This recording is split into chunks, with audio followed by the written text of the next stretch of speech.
그냥 말씀 중심인 것 같아요. 이게 이제 얼마나 한국 교회 안에서 이게 이제 효과가 이제 워킹한다고 보통 얘기하죠. 있는지 모르지만 어쨌든 이제 제가 강조하고 싶은 건 저희가 이제 그렇잖아요. 이게 저희가 그냥 늘 강조하는 그 말씀으로 바로 섭시다라는 게 이제 그런 내용이 아닌가 싶은 거예요. 그러니까 너무 인간의 생각들, 편견들, 어떤 성향들 그런 것들은 좀 이렇게 개인적으로 할 수 있잖아요. 그런 거 말고 이제 오늘 본문이 우리에게 하는 말씀. 여러분 지금 이제 저희가 뭘 읽었냐면 이제 그 12지파에 대한 얘기를 읽으셨어요. 12지파에서 각 12지파에서 몇 명이 나오시나요? 12,000명 합하니까 14만 4천이에요. 요 얘기는 저희가 지난번에 마지막에 봤던 그 4절 있잖아요. 한번 보실래요?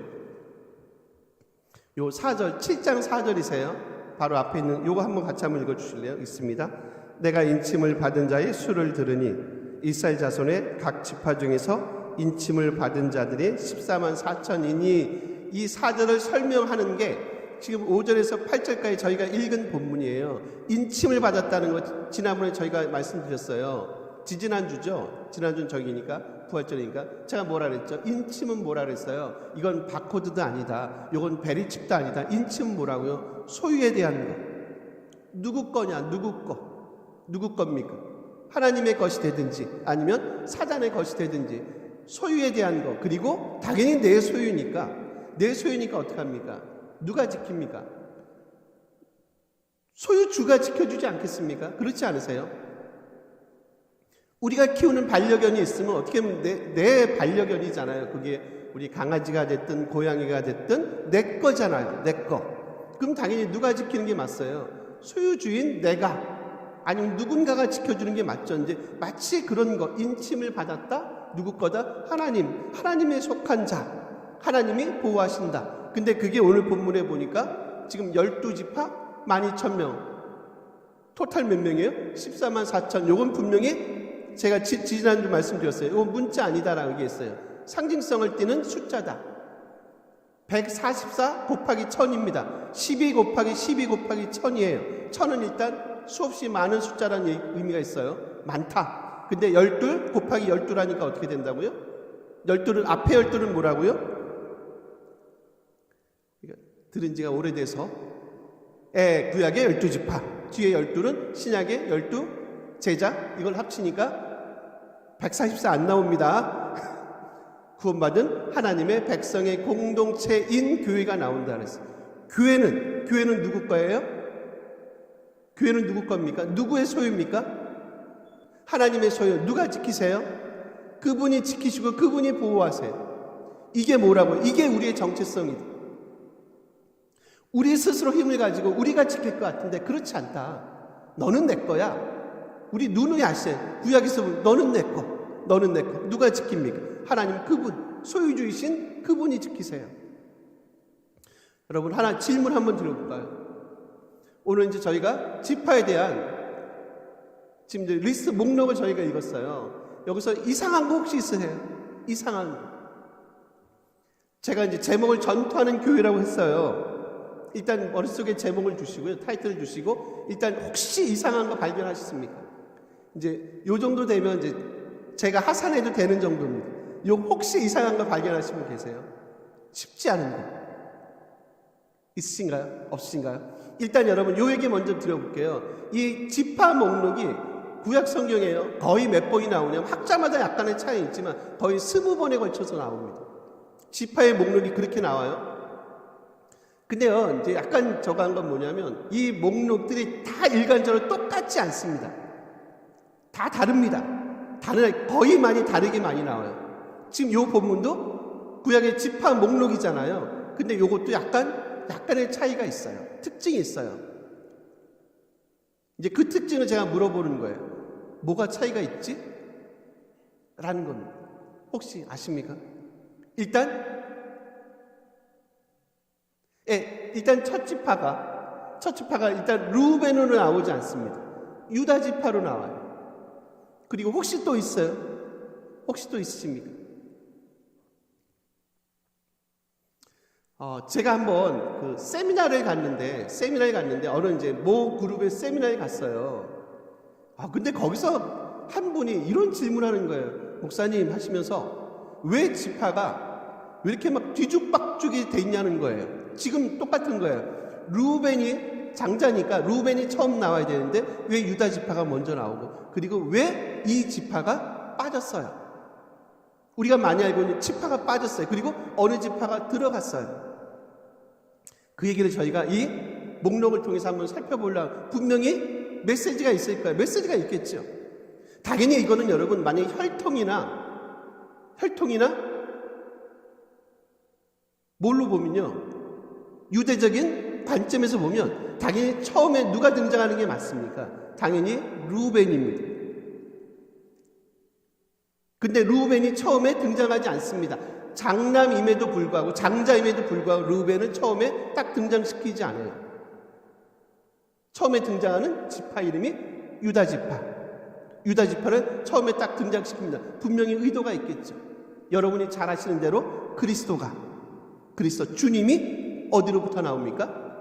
유다 지파로부터 나오죠. 지파로 나오고, 그리고 한번 조금만 생각해 보세요. 주님이 이 땅에서 사셨던 그 삶의 궤적을 여러분 한번 잠깐 머릿속에 쭉 스캔을 떠보세요. 주님이 이 땅에서 어떤 삶을 사셨습니까, 여러분?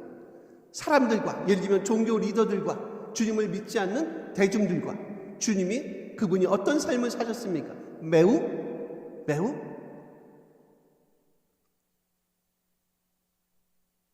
전투적인 삶을 사시지 않았습니까? 타이틀 오늘 전투적인 교회잖아요.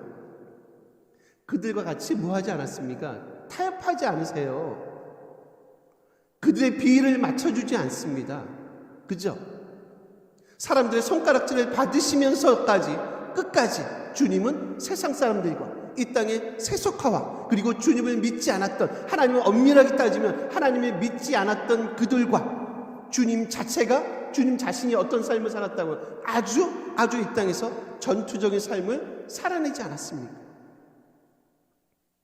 유다 지파를요, 처음에 스타트로 딱 등장시킬 때는 이제 더 이상 혈연이라는 거 있죠. 그런 거 뭐 하지 않다고요. 그런 게 별로 필요하지가 않아요. 이제 하나님의 나라의 백성의 공동체는 어떤 삶을 살아야 될 것을 지금 유다 지파를 가장 먼저 등장시킴으로 그런 메시지를 준다는 거죠. 우리는 어떤 삶을 살도록 이 땅에서 부르심을 받았다는 겁니다. 하나님의 나라의 일종의 군대죠, 군대. 그래서 여러분, 제가 지지난주 말씀드렸을 거예요. 7장은 두 단락으로 나눌 수 있다. 1절에서 8절까지로 나누고요. 제가 요거를 이제 두 번에 걸쳐 설교를 했지만 오늘 포함해서, 그리고 9절에서 17절로 나눈다고 얘기했어요. 1절에서 8절까지는 어떤 교회 모습을 보여준다고요? 전투하는 교회 모습이에요. 전투하는 교회 모습. 그리고 9절에서 17절까지는 승리하는 교회 모습을 보여준다는 거예요. 땅의 관점에서 1절에서 8절까지는요, 땅의 관점에서 교회의 모습이 어떠해야 될지를 보여줘요. 그럼 땅의 관점에서 하나님의 교회들은 어떤 삶을 살아간다고요? 어떤 삶을요? 전투적인. 왜냐하면 주님 자체가, 그분이 어떤 삶을 사셨습니까? 이 땅에서 메시아로서, 그리스도로서 아주 세상 사람들과 세속화와 전투적인 삶을 살아내시다가 결국 십자가에 달리시고 돌아가시고, 그리고 다시 부활 승천하시지 않았습니까? 지금 우리에게 하시는 말씀은 그런 거예요. 유다 지파를 제일 처음에 딱 보내시면서 하는 말씀은, 너희들은 부르심을 받은 거예요. 무슨 군대로요? 메시아 군대. 당연히 내가 이 땅에서 그런 삶을 살았으니까 당연히 너희도 어떤 삶을요? 메시아 군대로서 하나님의 군사의 올바른 삶을 살아내는 게 맞지란 얘기를, 그런 말씀을 지금 유다 지파를 제일 먼저 등장시킴을 통해서 우리들에게 메시지를 전해주고 있다는 거예요. 그러니까 이 지파의 목록 자체가 우리에게 뭐 지루함이나 뭐 숫자가 어쩌고 저쩌고 그 얘기를 하는 게 아니에요. 우리 교회는 이런 식으로 그 부름을 받았구나. 우리는 메시아 군대구나. 우린 메시아 군병이구나. 그래서 이 땅에서 뭐 하도록요? 주님이 마치 그런 전투적인 삶을 사셨듯이 우리도 마치 이런 전투하는 교회 모습을 온전히 보여줘야 될 것을 오늘 메시지를 통해서 말씀하고 있다는 것.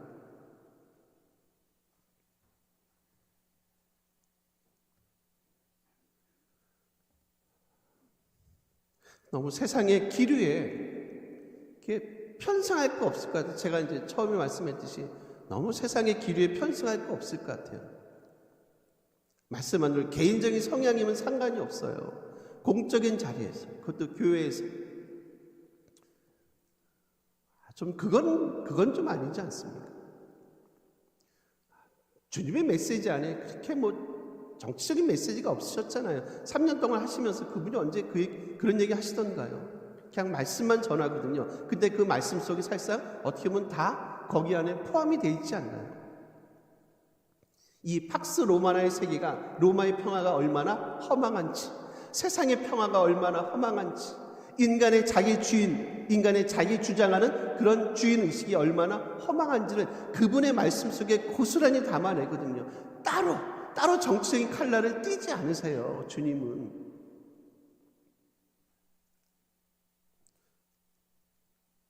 여러분 혹시 그거 아세요? 저는 이제 한국 교회, 물론 세계 교회도 그렇겠지만 나중에 다시 말씀하지만 혹시 안락의자 현상이라고 아세요? 안락의자 현상. 안락의자 아시죠? 이렇게 안락의자에 딱 앉으면 어떠세요? 편하잖아요, 그죠? 딱 앉아요. 편하게 앉습니다. 그리고 안락의자는 뭐 하지 못합니까, 여러분? 움직이지 못하잖아요. 그냥 거기서만 흔들리잖아요. 그러니까 편하게 딱 앉아가지고요, 거기서 생각하고 판단하고 결론을 내리는 현상을 안락의자 현상이라고 얘기해요. 절대 뭐가 일어나지 않아요. 아무 일도 일어나지 않아요. 못 움직이잖아요. 거기 앉아서 편하게 앉아서 뭐만 한다고요? 생각만 해요. 그죠? 그리고 판단만 해요. 그리고 뭐 합니까? 결론을 내려요. 근데 뭐가 있지 않아요. 아무것도 일어나지 않아요. 그걸 보고 안락의자 현상이라고 얘기하는데요.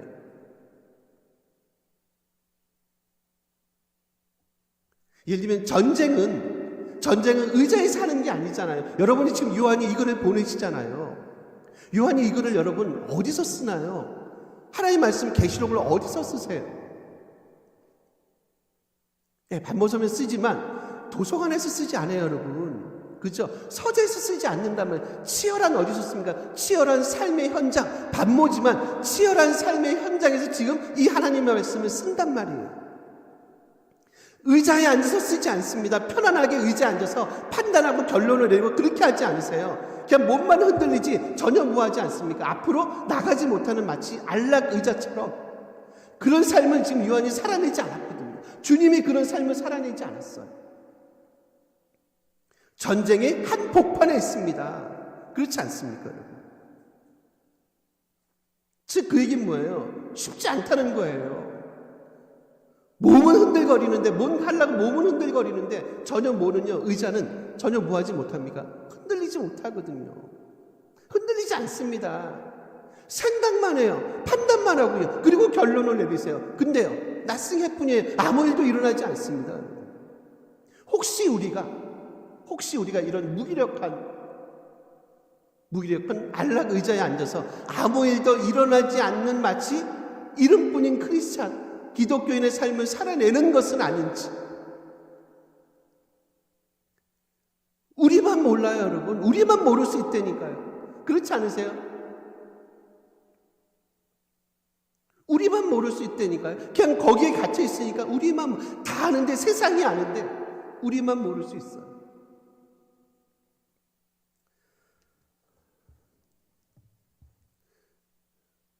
갈 길이 좀 있으니까. 또 하나, 지금 여러분 한번 보세요. 제가 힌트를 하나 드려볼게요. 여기 7절 한번 봐보세요. 지금 지파 이름이 나와요. 그 중에 또 뭐가 나오나요? 누가 등장합니까?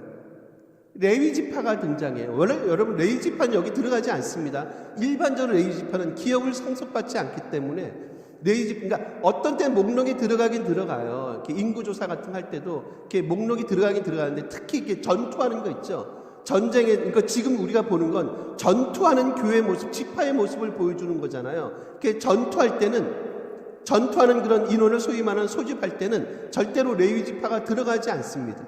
그러니까 지금 이상한 건 뭐냐면 레위 지파가 지금 이 전투하는 교회의 목록 속에 들어갔다는 거예요. 그럼 이제 다시 질문 드려볼까요? 왜 요한은 레위 지파를 이 12지파 목록 속에 포함을 시켰냐는 거예요. 일반적으로 들어가지 않습니다. 레위 지파는. 왜 집어넣었을까? 지금 전투하는 교회 모습을 그려내고 있다고 얘기했어요. 레위 지파 딱 하면 제가 이제 찬양 부르시는 거 보고서 여기 이제 레위 지파에 대한 주제가 딱 결론이 나오는 거예요. 레위 지파가 추구하는 거 뭡니까? 뭐 하는 분들이에요? 제사예요. 결국 제사는 뭐예요? 거룩성, 예배, 거룩성입니다. 거룩함을 추구하는 거예요. 이 전투하는 교회 모습은 어떤 거라고요? 뭘 추구해야 된다고요? 거룩함. 결국 교회가 추구해야 될 그 방향은 뭐라고요? 거룩함입니다. 거룩함. 이게 무너지면 더 이상 교회의 역할을 아무것도 감당할 수 없어요, 여러분.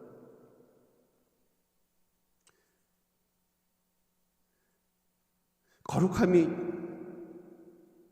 말로 해서 되는 건 아니잖아요. 그렇지 않으세요? 여러분은 입술로 고백하는 거룩함 많으세요. 우리가 입만 열면 얘기하는 게 뭡니까? 거룩하자. 우리 거룩한 삶을. 대부분 그러지 않나요? 크리스찬 대부분 그래요. 근데 여러분 아이러니한 거 아시죠? 입술로는 거룩함을 고백하는데. 근데요. 삶은 거룩성을 추구하지 못하는 경우가 되게 많지 않으세요, 여러분? 입술의 고백과 삶의 고백을 통해서 지금 뭐 하시라는 겁니까? 여러분의 거룩성을 드러내십시오. 그게 뭐라고요? 그게 전투하는 교회가 지녀야 될 삶의 태도와 자세임을 보여주지 않습니다.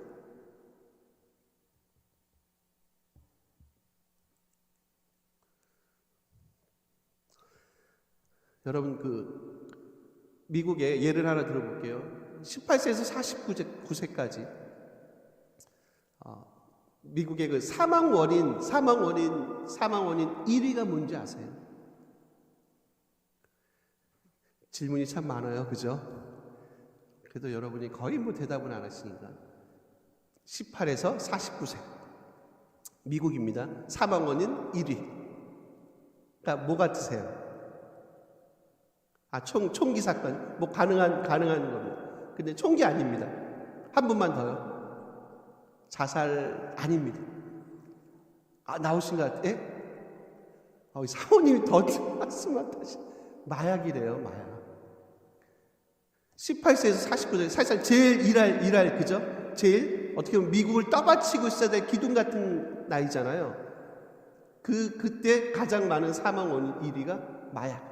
여러분, 펜타닐이란, 그건 들어봤을 거예요. 펜타닐, 그 마약 때문에, 사망률이 1위랍니다. 몇 명 죽는지 아세요? 1년에? 한 7만에서 10만 명이 죽는답니다. 일단 감은 안 오시죠? 이렇게 한번 비교해 보세요. 여러분, 월남전 있죠? 베트남전에 총 죽었던 미군 사망자 수가 몇 명인 줄 아세요? 꽤 오랫동안 전쟁했어요. 미군하고 베트남하고. 그때 죽었던 사망자 수가 6만이 조금 안 되는 거의 6만 명이 죽었습니다. 베트남전에 6만 명이 죽었어요. 1년에 몇만이요? 1년입니다. 1년에 7만에서 10만 명이 마약으로 죽어요. 미국입니다. 여러분, 이 나라가 원래 이런 나라가 아니잖아요. 미국이란 나라가 원래 이런 나라가 아니잖아요. 여러분, 길거리 보시죠? 경직된 마약 중독자들. 미국이 원래 이런 나라, 우리가 아시잖아요. 대통령 선거할 때 성격적인 선언국이다. 어떤 때 일만 열면 주님, 하나님, 그런 민족이에요. 근데 어느 날부터인가 미국이 뭐합니까? 몰락하기 시작해요. 여러분, 그 원인이 뭐라고 생각하십니까? 미국이 몰락합니다. 어떤 기독교의 정신을 가지고 세웠던 나라가 미국 아닙니다. 그죠? 기독교 정신을 갖고 세운 나라예요. 근데 미국이 더 이상 우리가 알고 있는 그 아메리칸 드림, 그 미국이 아닙니다. 왜 그러지? 경제 때문에요? 정치 때문에요? 뭐 때문에 그럽니까? 원인이 뭐라고 생각하십니까? 저는 원인이 이거 같아요. 더 이상 미국이 뭐를 유지하지 못합니까? 영적인 야성성이 사라지기 시작했어요. 전투적인 교회 모습을 보이지 못합니다. 여러분, 미국에도 보면 스타 목사들이 많아요. TV에 나오는 스타 목사님들이 많습니다. 나중에 보면 꼭 뭐가 있답니까? 꼭 스캔들로 무너집니다. 돈 때문에 무너지고요, 칠개 때문에 무너지고요, 꼭 스캔들이 일어나요. 그런 거 너무 좋아하지 마십시오. TV용 목회자들 너무 좋아하지 마십시오. 중요한 건 뭐냐면 우리 스스로 지금 이런 겁니다. 전투하는 교회 모습. 전투하기 위해서 뭐가 필요합니까, 여러분? 칼날이 서 있어야, 칼날이 무디면 전투하시겠습니까? 그렇지 않나요? 칼날이 무디면 전투하시겠어요? 칼날을 갈아야죠. 영적인 야성성이 있어야 되지 않겠어요? 그래야지 적군과 싸우죠. 우리의 적은 미국도 아니고 중국도 아니고 일본도 아니잖아요. 그죠? 영적인 싸움을 우리가 싸우셔야 돼요.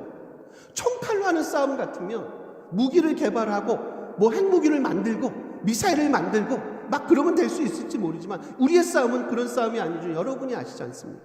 근데 어느 날부턴가 미국이란 나라가 참 안타까워요. 왜냐하면 미국은 우리하고 밀접하게 신앙도 연결이 되어 있어요. 거기서 바로 우리한테 바로 직수입해요. 우리 신앙이라는 게 뭐든지 그렇단 말이에요. 근데 그 나라가 더 이상 영적인 야성성을 찾아보기가 힘든 나라가 됐어요. 즉 그 얘기는 뭔지 아세요? 어느 순간 그 동네의 그 흐름이 어디로 옵니까? 바로 우리가 수입할 겁니다. 바로 수입할 거예요. 멀지 않은 게 아니라 이미 우리도 그 일들이 진행되고 있을지. 영적인 야성성이 사라졌습니다. 칼날이 무뎌져서 아무것도 하다 보니 종이 한 장을 벨 수 없는 그런 시기가 이미 와 있는지도 몰라요. 레위 지파를 등장시킨 이유가 뭐라고요? 뭐 하지 말라고요? 뭐 하라고요? 이 땅에서 거룩성을 유지하십시오. 입술의 고백만이 아니라 삶의 고백을 통해서 여러분이 영적인 거룩성, 이거를 놓치는 순간 여러분들은 아무짝에도 쓸모없는 그냥 무늬만 그리스도인, 입만 살아서 그냥 막 돌아다니는 그런,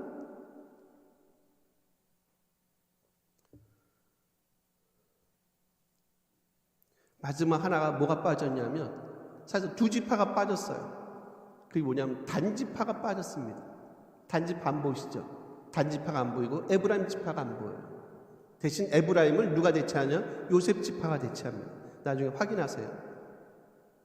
단지파 에브라임 지파, 요거 이제 학자들은 논란이 많습니다. 왜냐하면 지금 말씀하는 목록이, 구약의 그 10지파 목록이 거의 한 20번 정도 사용이 되니까 학자들의 논쟁이 많지만 요건 다 차치하고 저희는 뭐 학자들의 논쟁은 이제 저희가 보자는 게 아니니까, 신학교가 아니니까. 이제 요 두 지파의 공통적인 특징이 하나 있어요. 그게 뭔지 아세요?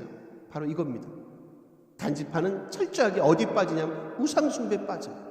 에브라임 우상숭배 빠집니다. 그래서 구약에 보시면 많이 나와요. 단지파 우상숭배, 에브라임 우상숭배 빠진 이 두 지파는 어디에 적합하지 않습니까?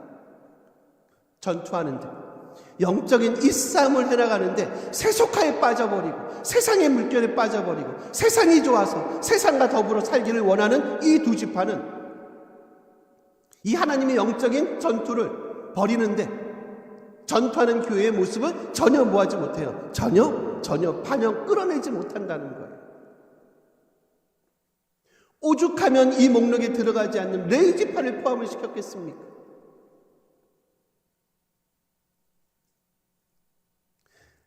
이 시대에 다양한 우상숭배가 있지 않겠습니까, 여러분? 스스로 한번 고민해 보십시오. 나에게 있어서 우상숭배는 뭔가? 이 땅의 우상숭배는 뭔가? 우리 대한민국 교회의, 조국교회의 우상숭배는 뭔가? 여러분, 너무 신앙을 맹목적으로 하지 마시고요. 조금은 이성적이고 좀 생각을 가지시고 진짜 말씀 안에 서는 것, 그게 뭔지, 목사 한 개인의 말을 너무 신봉하지 마시고 좀 검증도 해보시고, 제가 이상한 얘기하면 저 겁도 좀 주시고 목사님 그따위로 말씀하시는 건 아니지 않습니까? 그건 성경적이지 않은 것 같습니다. 한번 판단도 해보시고요. 제 말이 주님의 말씀이 아니니까, 인간이니까. 제가 해석은 조금 잘못할 수 있지만 아예 성경이 아닌 얘기를 하면 여러분이 저에게 태클을 거셔야 돼요. 맹신에 빠지시면 안 돼요. 그래도 목사보다 훨씬 더 위에 있는 권위, 말씀의 권위를 가지고 여러분이 판단하고 평가하시면 돼요. 늘 그런 게 아니라 제가 이상한 말을 하면 그러라는 거예요. 다시 정리할게요. 우상 숭배에 빠진 전형적인 두 지파로 단지파와 에브라임 지파가 있어요. 그래서 이 둘을 지금 이 12지파 목록에서 빼버립니다. 왜 그렇다고요? 이들은 어디에 적합하지 않다고요? 이 영적인 이 전투를 벌이는데 전혀 적합하지 않아요. 늘 세상을 사랑한다. 늘 세상과 타협했다. 그리고 세속화의 그 자본주의의 그 물결에서 빠져나오지 못하고 늘 헤매는 두 지파. 그래서 요한은 이들을 빼버립니다.